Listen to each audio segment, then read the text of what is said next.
المتقين والصلاة والسلام على سيد الأنبياء والمرسلين وعلى آله وأصحابه أجمعين أما بعد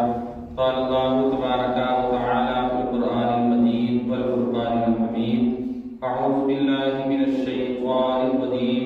بسم الله الرحمن الرحيم يا أيها الذين آمنوا اتقوا الله صدق الله العلي العظيم وصدق رسوله النبي الأمين المعين المتين الكريم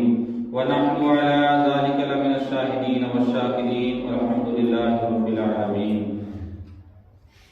سرور کہوں کہ مالک و مولا کہوں تجھے،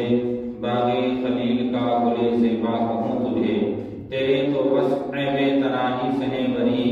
حیران ہوں میرے شاہ میں کیا کیا کہوں تجھے،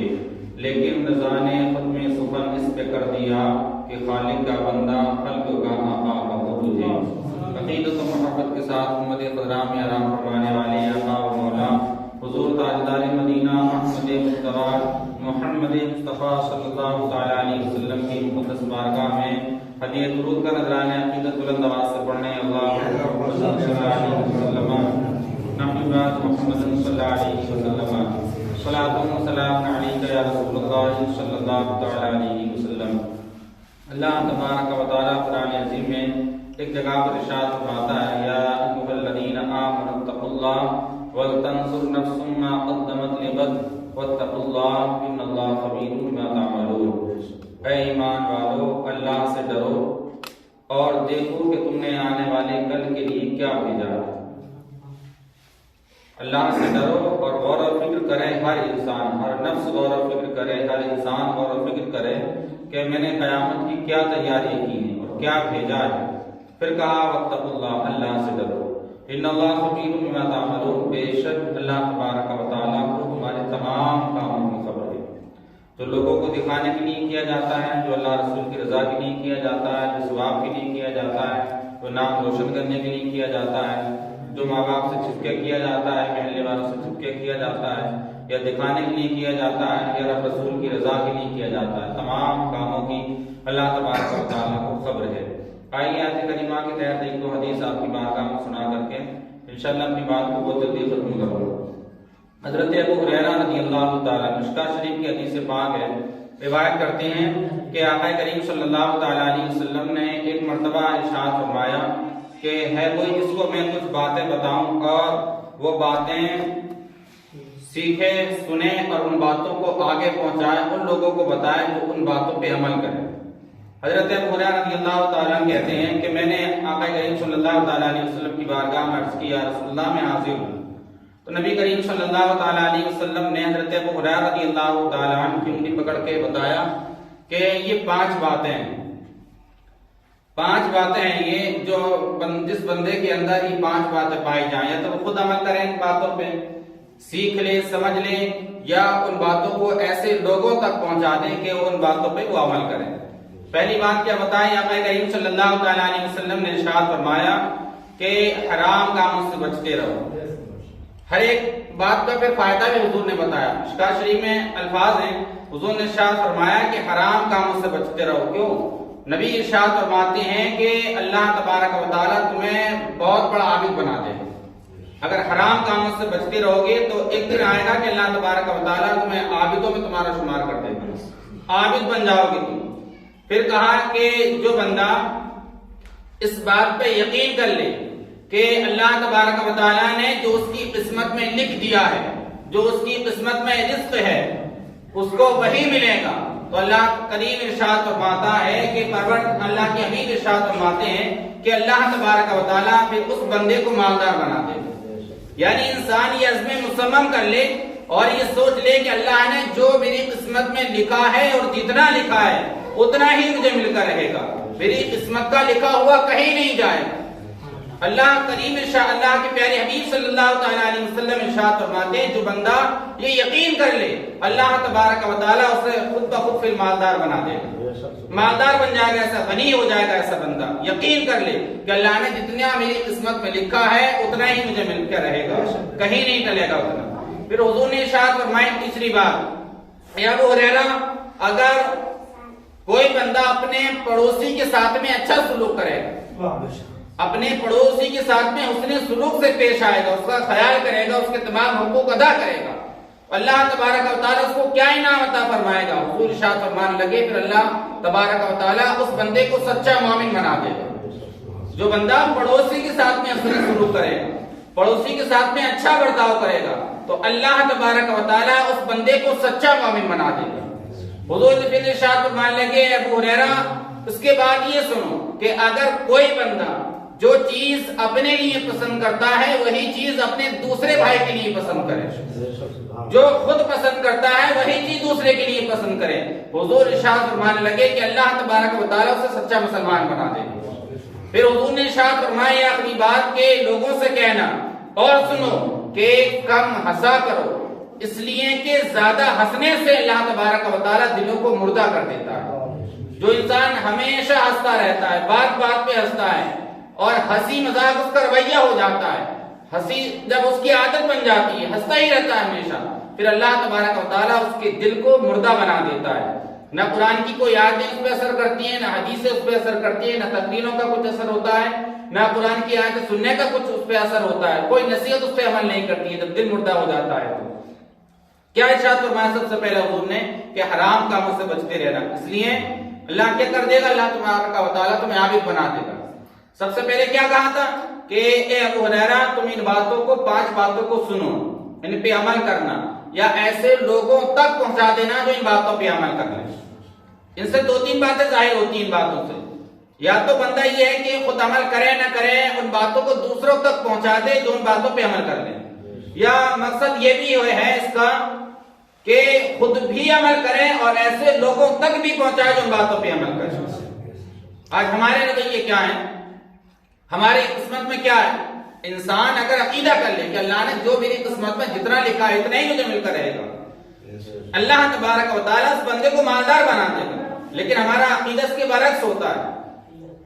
پڑوسیوں کے ساتھ میں رویے ہمارے اچھے ہوتے نہیں، کسی کا اچھا مکان بن گیا تو اس سے ہم چڑھنے لگتے ہیں، بچے اچھا کمانے لگے تو اس سے ہم حسد کرنے لگتے ہیں۔ ہم یہ غور و فکر کرتے ہیں یہ بندہ کیا کر رہا ہے، کہاں سے اس کے پاس پیسہ آ رہا ہے، اپنی بارے میں کوئی فکر نہیں۔ اللہ نے قرآن عظیم کے اندر ارشاد فرمایا اے لوگوں تم اپنے آپ کو اور اپنے بچوں کو اس آگ سے بچا لو جس کا ایندھن انسان اور پتھر ہے۔ یہ خود کی ذمہ داری ہمیں دے دی اللہ تبارک و تعالیٰ نے کہا کہ اپنی فکر کرو، اپنے بچوں کی فکر کرو، پڑوسی کیا کر رہا ہے، محلے والے کیا کر رہے ہیں، بستی والے کیا کر رہے ہیں، کون کیا کر رہا ہے، کون کہاں جا رہا ہے، کس کے ساتھ جا رہا ہے، کیا بات کر رہا ہے کس کے ساتھ میں، تمہیں یہ حکم نہیں دیا گیا تم اس کی سرکشی کرو، اس پہ تانا شاہی کرو، اس کے بارے میں الزام لگاؤ یا لوگوں کو بتاؤ یہ پتہ نہیں کیا کرتا ہے، یہ پتہ نہیں کہاں جاتا ہے، اس کا پتہ نہیں کیا معاملہ ہے، یہ اس کے ساتھ پتہ نہیں کیوں بیٹھتا ہے، اس کے ساتھ پتہ نہیں کیوں جاتا ہے۔ یہ تمہاری ذمہ داری نہیں ہے، تمہاری ذمہ داری صرف اتنی ہے کہ اپنے بارے میں اور اپنے بچوں کے بارے میں غور و فکر کرنی ہے۔ یا ایھا الذین آمنوا قوا انفسکم واہلیکم نارا وقودھا الناس والحجارہ، اے ایمان والو اپنے آپ کو اور اپنے بچوں کو اس آگ سے بچا لو جس کا ایندھن انسان اور پتھر ہے۔ ہر انسان کی ذمہ داری اللہ تبارک و تعالیٰ نے یہ نہیں کہا کہ اپنے گھر میں بیٹھ کے پڑوسی کے بارے میں تم غور و فکر کرنا کہ پیسہ کہاں سے لاتا ہے، یہ ذمہ داری نہیں گھر والوں کی۔ گھر والوں کی تو ذمہ داری ہے کہ اپنی اور اپنے بچوں کی غور و فکر کریں کہ ہم کہاں جا رہے ہیں، ہمارے بچے کہاں جا رہے ہیں۔ ہم صبح اٹھ کے نماز پڑھ لیتے ہیں، بچے ہمارے پڑھتے ہیں یا نہیں پڑھتے ہیں، تیرا جوان بیٹا پڑا ہوا سوتا رہتا ہے تو فکر نہیں ہوتی ہے، چہرہ نہیں بگڑتا، اگر مہینے میں پیسے نہیں دیتا تو تیرا چہرہ بگڑ جاتا ہے۔ جوان بیٹی جو پڑھی ہوئی سوتی ہے، نماز نہیں پڑھتی ہے، کوئی فکر نہیں ہوتی ہے تجھے، محلے والے کیا کرنے اس کی بہت فکر ہوتی ہے، بستی والے کیا کرنے اس کی بہت فکر ہوتی ہے۔ ہر انسان کی ذمہ داری ہے کہ اپنے بارے میں غور و فکر کرے، میرے بچوں کے پاس دین کتنا ہے، میرے بچے کتنا قرآن پڑھ رہے ہیں، میرے گھر والے کتنی نماز پڑھ رہے ہیں، اللہ کے رسول صلی اللہ تعالیٰ علیہ وسلم کی کتنی فرما برداری ہمارے گھر میں ہو رہی ہے، کتنی نافرمانیاں ہو رہی ہیں، یہ ہم کچھ غور و فکر نہیں کرتے ہیں۔ ایک حدیث سے بات ہمیشہ مال مال مال، مشکات شریف کی حدیث سے بات ہے، حضور ارشاد فرمانے لگے، حضرت ابو ہریرہ رضی اللہ تعالیٰ عنہ بات کرتے ہیں، حضور ارشاد فرماتے ہیں کہ بندہ کہتا ہے میرا مال میرا مال میرا مال میرا مال، حالانکہ اس کے مال صرف 3 مال ہیں۔ ایک مال کیا جو اس نے کھا لیا اور کھا کے گلا دیا، دوسرا مال جو اس نے پہنا اور پہن کے گلا دیا، ختم کر دیا وہ، تیسرا مال یہ ہے کہ جو اس نے جمع کر دیا، مطلب یہ ہے کہ جو اللہ کی راہ میں خرچ کر دیا، اللہ کے پاس جمع کر دیا۔ 3 مال ہیں۔ آقا کریم صلی اللہ تعالیٰ علیہ وسلم نے ارشاد فرمایا کہ جو کھایا ختم کر دیا وہ بھی گیا، اور جو پہنا وہ گلا دیا وہ بھی ختم ہو گیا، بچے گا کون سا؟ جو مال اللہ کی راہ میں اس نے خرچ کر دیا ہے، مسجد میں دے دیا، مدرسے میں دے دیا، غریبوں کی مدد کی، صدقہ کیا، خیرات کی، زکات دی، لوگوں کی مدد کی، غریبوں کو کھانا کھلایا، کپڑے پہنائے، تمام معاملات کی، یہ جو مال اللہ کی راہ میں اس نے خرچ کیا ہے، کل قیامت کے دن اللہ تبارک و تعالی اس کا بدلہ دے گا۔ اور مال بندہ چھوڑ کے چلا جاتا ہے اور وہی مال اس کی اولاد استعمال کرتی ہیں، اور حساب اللہ تبارک و تعالی اسی بندے سے لے گا۔ غوث اعظم شیخ عبد القادر جیلانی رضی اللہ تعالیٰ ارشاد فرماتے ہیں، بندے تو مکان بنا رہا ہے، اولاد تیری رہے گی آ کے، لیکن کل قیامت کے دن حساب تجھے دینا پڑے گا اس مکان کا۔ پیسہ حرام لگایا تھا یا حلال کا لگایا تھا؟ کسی کا خون پی کے پیسہ لایا تھا، کسی کا دل دکھا کے پیسہ لایا تھا، کسی کا دل توڑ کے پیسہ لایا تھا، کسی کا پیسہ مار کے لایا تھا، کہاں سے پیسہ لایا تھا؟ تجھے حساب دینا پڑے گا کل قیامت دن اللہ تبارک و تعالیٰ کی بارگاہ میں۔ اس لیے ہر انسان اللہ تبارک و تعالیٰ نے زندگی دی ہے، غنیمت ہے، موقع ہے۔ آج کل ہم جتنی نظر ایک دوسرے پہ رکھتے ہیں، جتنی نظر ہم محلے والوں پہ رکھتے ہیں، جتنی نظر ہم پڑوسیوں پہ رکھتے ہیں، کاش کہ ہمارا نظریہ یہ ہو جائے کہ اتنی سخت نظر اپنے آپ پر، اپنے گھر والوں پہ ہم رکھیں، معاشرہ خود بخود سدھر جائے گا۔ دوسروں پہ نظر رکھنے کی ہمیں ضرورت نہیں، یہ ہماری ذمہ داری نہیں ہے۔ اللہ نے منع کیا ہے، قرآن پڑھ کے دیکھیں آپ، یا ایھا الذین آمنوا اجتنبوا کثیرا من الظن ان بعض الظن اسم ولا تجسسوا ولا یغتب بعضکم بعضا۔ اے ایمان والو، زیادہ گمانوں سے بچو، اس لیے کہ بعض گمان جو ہوتے ہیں وہ گناہ ہو جاتے ہیں۔ ہم تو غور و فکری نہیں کرتے اس کے بارے میں، جو ہمارے دل میں آتا بس کوئی سیٹ کر لیتے اپنے دماغ میں۔ کوئی نماز اگر پڑھ رہا ہے تو فوراً کہنے لگیں گے ارے دکھانے کے لیے نماز پڑھ رہا ہے، گھر میں پیسے نہیں ہوں گے اس لیے نماز پڑھ رہا ہوگا،